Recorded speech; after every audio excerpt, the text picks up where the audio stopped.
Hi, my name is Sandy Sears.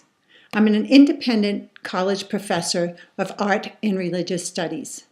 I teach at various universities in the Denver metro area in Colorado. Professionally, I'm a visual artist that addresses social and civic issues on a global scale, with an emphasis on religious tension, social justice, and cultural intervention. I do public intervention art, community engagement art, sculptures, installations, drawings, paintings, and collage. For me, art making is more about the process than the product.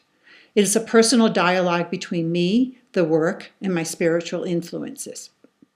I don't believe that we can separate our thoughts and worldviews from our belief systems. As a Christian, my art reflects perceptions based on biblical wisdom.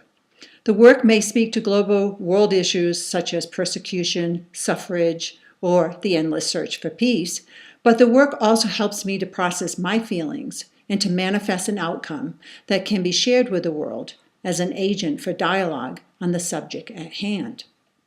My motivation to make art comes from the belief that when you are gifted in the arts and you have a relationship with the Lord, then you have a calling to use these gifts to further His kingdom. Many times the art is not straightforward and preachy, but rather introspective and challenging in ways to create empathy towards a social condition that needs prayer and advocacy. I do not work alone in this effort. I consider God my collaborator. He has formed me and directed my life through all its experiences to see and perceive the world in a unique way, a way in which He can speak through my art. This intimate relationship with our Creator, involved in our creative work, is the key to being a missional artist with a kingdom mindset. Submitting to this calling has many challenges. The general world is not receptive to biblically based art.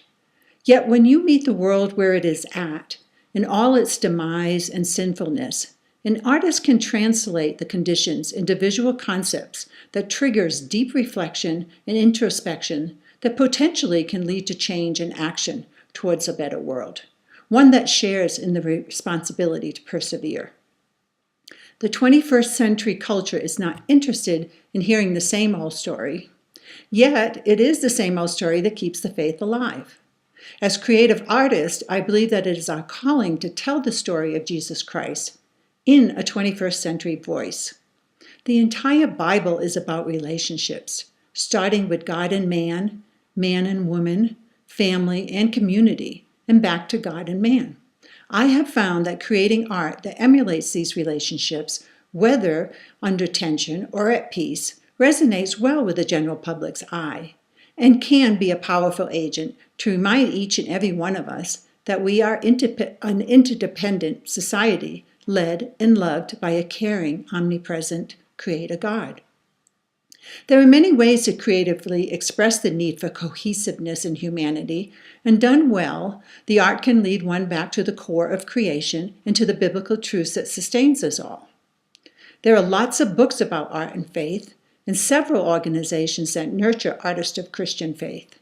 But the most important resource is your personal relationship with God. He is the first and last artist of this world and beyond.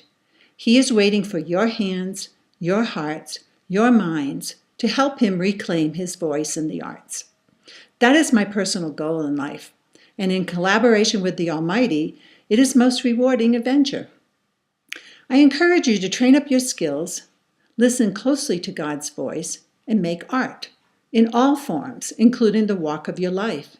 There are no mistakes or coincidences about your gifts.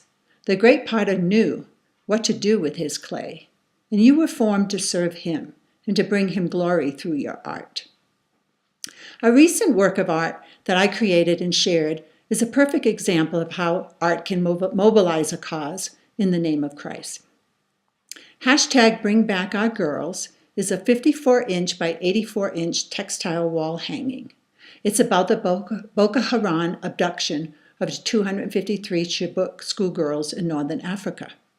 The news of this event left me sleepless, and I hung on every description of the occurrence. I knew I had to make a work of art to process the pain and the empathy that I felt. I discovered that the uniform of the girls was a blue gingham check dress, which was quickly replaced with black robes when the girls were corralled for delegation to their new lives. This visual tormented me and directed the creation of hashtag Bring Back Our Girls. Now hopefully I can get an image up here so you can see the work. This piece of art was exhibited at a juried exhibition in Fort Collins, Colorado at the Lincoln Center.